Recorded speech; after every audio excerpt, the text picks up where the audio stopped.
Hi అందరికీ నమస్తే. ఇవాల్టి కథ కొండగట్టు రహస్యం. కృష్ణా తీరాన కొండల మధ్య పచ్చని పొలాల మధ్య కొండగట్టు అనే గ్రామం ఉండేది. ఆ పేరుకు తగ్గట్టే గ్రామానికి సరిహద్దుగా 10 మైళ్ళ మేర దట్టమైన అడవి విస్తరించి ఉండేది. గ్రామస్తులు దాన్ని కొండగట్టు అడవి అని పిలిచేవారు. ఆ అడవిలో ఎన్నో రకాల చెట్లు, జంతువులు ఉన్నా లోపలికి వెళ్ళడానికి చాలామంది భయపడేవారు. ఎందుకంటే ఆ అడవి గురించి ఎన్నో పురాతన కథలు, రహస్యాలు ప్రచారంలో ఉండేవి. కొండగట్టులో రాముడు అనే యువకుడు ఉండేవాడు. రాముడికి ఊరి వాళ్ళలాగా అడవి అంటే భయం ఉండేది కాదు. కానీ దాని రహస్యాలపైన అంతులేని ఆసక్తి ఉండేది. అతను చిన్నప్పటి నుండి అతని తాతయ్య చెప్పిన కథలు వింటూ పెరిగాడు. ఆ కథల్లో ముఖ్యంగా రాముడికి ఆసక్తి కలిగించిన కథ ఏమిటంటే, కొన్ని వందల ఏళ్ల క్రితం విజయనగర సామ్రాజ్యంలో కనకరాజు అనే గొప్ప ధనవంతుడు ఉండేవాడు. తను అపారమైన సంపదనంతా ఒక రహస్య ప్రదేశంలో దాచిపెట్టేవాడంట. ఆ రహస్యమైన ప్రదేశాన్ని కనుక్కోవడానికి ఒక క్లిష్టమైన పొడుపు కథ కూడా తయారు చేసి ఆ అడవిలో ఎక్కడో దాచాడని రాముడికి వాళ్ళ తాతయ్య తరచుగా చెప్పేవారు. ఒకరోజు రాముడు అడవి అంచులా ఆవులను మేపుతూ ఉన్నాడు. సాయంకాలం అయ్యేసరికి ఒక ఆవు మందలోంచి తప్పిపోయింది.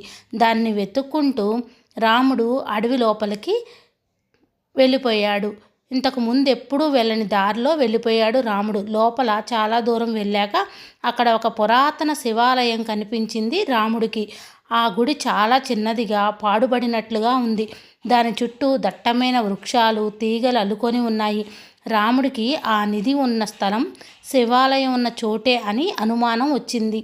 ఆలయం దగ్గరగా వెళ్తుండగా ఒక రాయి మీద ఇలా రాసి ఉంది: నిత్యం జలకాలాడే మూర్తి అంటే నిత్యం అభిషేకం జరిగే శివలింగం అయి ఉండొచ్చని, ఇక్కడ పాడుబడిన ఆలయం ఉంది అనే ఆలోచనలో పడ్డాడు రాముడు.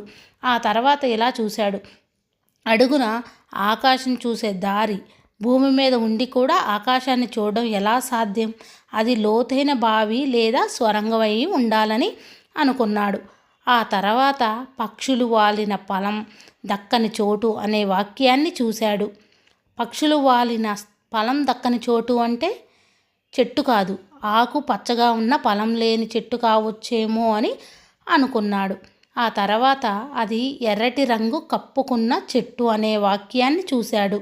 సాధారణంగా చెట్లు ఆకుపచ్చగా ఉంటాయి.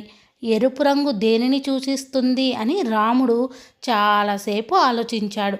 కానీ రాముడికి ఏమీ అర్థం కాలేదు. చీకటి పడుతుందని తిరిగి ఇంటికి వెళ్ళిపోయాడు రాముడు. ఇంటికి వెళ్ళిన తర్వాత తను చిన్నప్పుడు వాళ్ళ తాతయ్య చెప్పిన మాటలన్నీ గుర్తు చేసుకున్నాడు రాముడు. అప్పుడు రాముడికి మోదక చెట్టు గుర్తుకు వచ్చింది.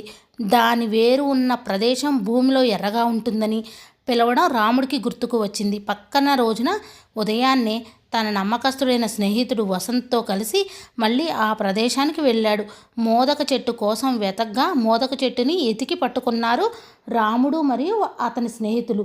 6 గంటలు శ్రమించిన తర్వాత ఒక పారతో గట్టిగా కొట్టగా ఆ కింద ఉన్న స్థలంలో ఒక రాయి తగిలినట్టు శబ్దం వచ్చింది రాముడికి మరియు అతని ఫ్రెండ్కి. ఏంటా అని చూడగా ఒక ఇనప పెట్టె కనిపించింది.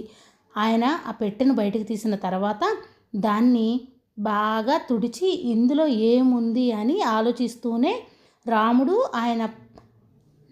ఆయన ఫ్రెండ్ ఇద్దరూ కలిసి ఆ పెట్టెని తెరిచారు.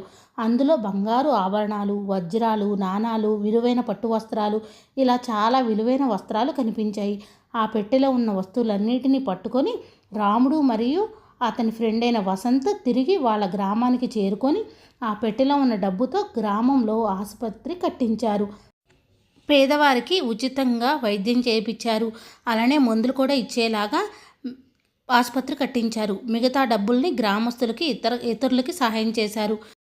రాములు, వసంతు ఇద్దరూ కూడా స్వార్థానికి పోకుండా గ్రామస్తులకి ఇంకా ఎవరికైతే అవసరం ఉందో వాళ్ళందరికీ కూడా సహాయం చేశారు.